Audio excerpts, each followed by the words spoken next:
Bonsoir et bienvenue sur Sensation Normandie. Nous sommes ensemble pendant 10 minutes, comme tous les vendredis, pour votre mag L'immobilier en question. Émission spéciale. Vous êtes vendeur, acquéreur. Nous parlerons des réseaux dans l'immobilier et particulièrement du fichier Amepi, uniquement réservé aux professionnels.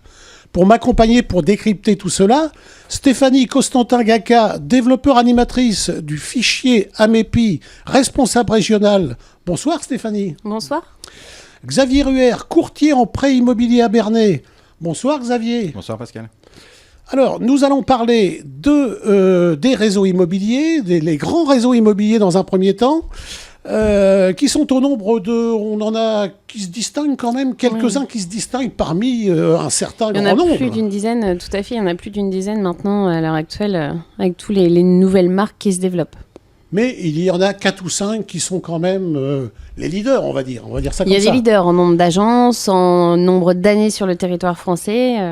Oui, parce que je crois que avant d'être responsable régional du fichier Amepi, vous avez été manager dans un réseau immobilier, le leader mondial, je crois. Oui, tout à fait. Alors ça tombe bien justement, puisque je vais avoir besoin de vos services. On va parler du mandat, des mandats lorsqu'on met en vente un bien immobilier. On rentre dans une agence, on dit voilà, je vous la ma maison, je vous la donne en vente. Comment que ça se passe? On signe des papiers, il y a des choses à faire ou pas? Oui, tout à fait. Il y a énormément d'obligations légales qui existent. Pour un vendeur, en effet, le meilleur moyen, c'est déjà de demander une estimation de son bien. Une estimation par une agence, donc là on parle plus précisément des réseaux et donc du fichier Amepi. L'avantage du fichier Amepi, c'est que cela permet, quand on fait appel à une agence membre du fichier Amepi, c'est que la base des biens vendus est commune à toutes les agences, donc le prix du bien estimé correspond vraiment à la réalité du marché. Mais combien y a-t-il de sortes de mandats? Il y a plusieurs sortes de mandats ou pas? Il y a 2 sortes de mandats, le mandat simple et le mandat exclusif. Donc, si je vends ma maison, à la limite, à Bernay, il y a 10 agences, j'ai tout intérêt à aller mettre 10 agences sur le coup, je vais avoir 10 fois plus de chances de vendre mon bien immobilier. C'est ce que croient encore malheureusement certaines personnes, mais dans la réalité, il vaut mieux donner un mandat exclusif que plusieurs mandats simples. Vous allez nous expliquer tout ça. Xavier, je me tourne vers vous. Est-ce que ça a une importance quand un client vous arrive directement ou indirectement par le biais d'une agence, le montage du dossier, si c'est un mandat simple, si c'est un mandat exclusif? Est-ce que c'est quelque chose que vous regardez pour étudier le plan de financement, le dossier de financement? Non, absolument pas. Pour nous, ça ne change rien, que ce soit un mandat simple ou un mandat exclusif. À la limite, le mandat, on ne l'a même pas forcément dans les mains. On a plutôt le compromis qui a été signé. C'est surtout ça qui nous sert de base de travail. Après, selon les banques, selon les montages, selon les dossiers, quand ils sont un petit peu compliqués, quand l'enjeu est assez important, le fait que ça vienne d'un grand réseau, on est sûr aussi que l'estimation du bien a été faite sur de bonnes bases. Donc ça, les banques sont sensibles à ça quand même. Merci pour la transition, parce que c'était ma question, en fait. Est-ce que ça a une importance primordiale? D'où vient le dossier? Vous l'avez dit, grand réseau, indépendant, etc. En fonction de ça, déjà, vous avez une approche du dossier? C'est pas primordial. Ça reste exceptionnel, mais ça peut faire... Ça peut faire la différence. Ça peut faire un plus sur un dossier compliqué, effectivement. Est-ce qu'on a des chiffrages? Alors, on ne va pas trop rentrer dans les chiffres pour pas trop embrouiller les personnes qui nous regardent et qui nous écoutent, mais est-ce qu'on a des chiffrages? Vous en avez parlé des mandats simples et des mandats exclusifs. Le mandat simple représente combien de parts? On a des chiffrages? 70%? En nombre de mandats, non. En chiffres, ce qui va intéresser les vendeurs qui nous écoutent et nous regardent ce soir, ce qui va les intéresser, c'est de savoir qu'il y a un mandat simple sur 7 qui se vend et 2 mandats exclusifs sur 3 au niveau national. Vous voulez répéter là? On est dans les ratios, on est dans les taux de transformation. Tout à fait, aussi, les taux de transformation en vente. C'est-à-dire que sur le 7 mandats simples rentrés, il n'y en a qu'un qui se vendra. Sur 3 mandats exclusifs rentrés, il y en aura 2. Donc on peut dire que le mandat exclusif va vendre 2 fois plus vite le bien, quoi. Tout à fait. En mandat exclusif, l'agence est sûre de vendre, donc elle va forcément dépenser de l'argent, utiliser des moyens de promotion pour mettre en valeur le bien, l'appartement ou la maison du vendeur. En mandat simple, on n'est pas sûr de vendre. C'est-à-dire que c'est comme si vous demandiez à un peintre chez vous, vous faites venir 3-4 peintres, comme vous disiez tout à l'heure, 10 agences sur Bernay, vous faites venir 10 peintres, vous leur demandez de peindre, et vous leur dites que celui qui aura fini en premier sera payé à la fin. Vous allez voir si les 10 peintres vont se mettre à commencer à travailler. Oui, mais attendez, Stéphanie, vous avez dit qu'avec un mandat exclusif, on est sûr de vendre. Mais on va en parler un petit peu plus loin parce que vous allez voir, il y a des questions des auditeurs qui sont assez pointues et assez pertinentes. Donc on en parlera un peu plus tard. Donc je reviens sur le fichier AMEPI. Est-ce que vous pouvez nous expliquer rapidement, parce que le temps tourne vite, qu'est-ce que le fichier AMEPI ? On a les réseaux immobiliers, les grands, vous les avez nommés tout à l'heure, enfin on les a pas nommés, mais on a dit qu'il y en avait 5 ou 6, les grands réseaux. Et ces réseaux, ils ont leurs ramifications partout en France, voire à l'étranger.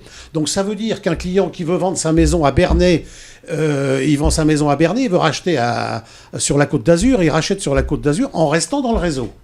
Quel est l'intérêt d'avoir un super fichier AMEPI, comme vous l'appelez, qui est une association en fait ? Qu'est-ce que ça va apporter de plus ? Alors le fichier AMEPI, pour répondre à votre première question, c'est la fusion du SIA et du FFIP créée en 2009, c'est-à-dire que tous les patrons de réseaux, syndicats français ont décidé de s'allier ensemble. C'est la première fois qu'une profession s'allie pour en fait permettre et augmenter les chances aux vendeurs de vendre plus facilement leur mandat. C'est-à-dire qu'en fait, vous rentrez un mandat exclusif, vous confiez votre mandat exclusif à une agence membre de l'AMEPI et toutes les autres agences membres également de l'association au niveau local pourront présenter votre bien à tous leurs acquéreurs. Vous augmentez votre portefeuille d'acquéreurs. On a un nombre sur Bernay, là, par exemple, des agences immobilières qui font partie du fichier AMEPI ? Tout à fait, on en a plus d'une dizaine. Déjà sur Bernay, c'est-à-dire que vous allez voir une agence à Bernay qui est membre du fichier AMEPI, vous lui donnez un mandat exclusif. Toutes les autres agences membres de l'association Bernay, Pont-de-Mer, enfin voilà, pourront présenter votre mandat à tous leurs acquéreurs. Avec un seul mandat exclusif, un seul interlocuteur dans l'agence. Donc voilà, donc en fait, ça évite d'aller toquer à toutes les agences en fait.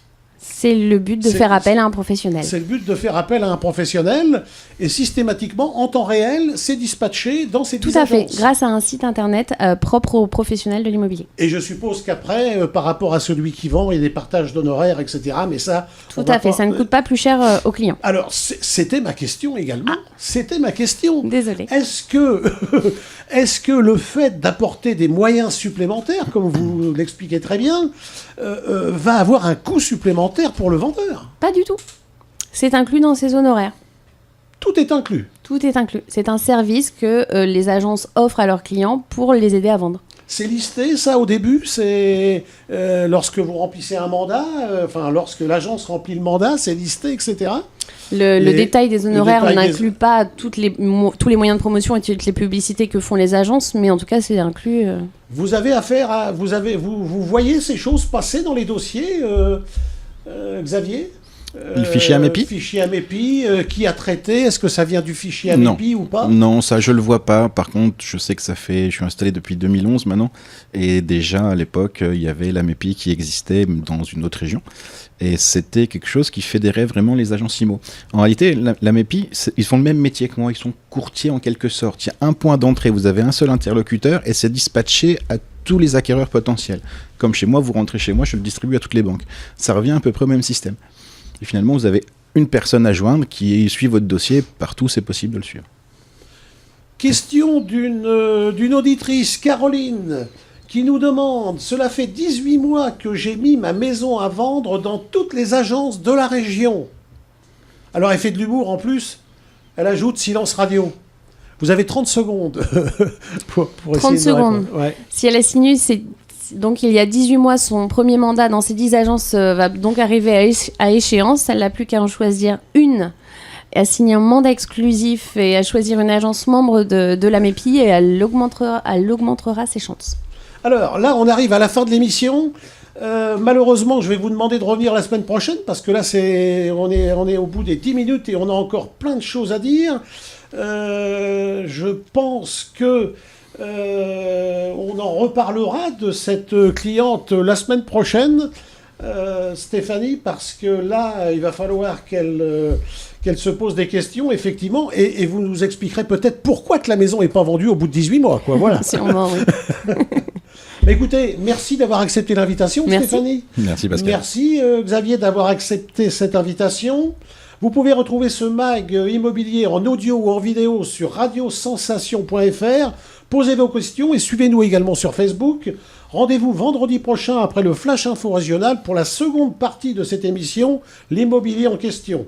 Excellente soirée à tous.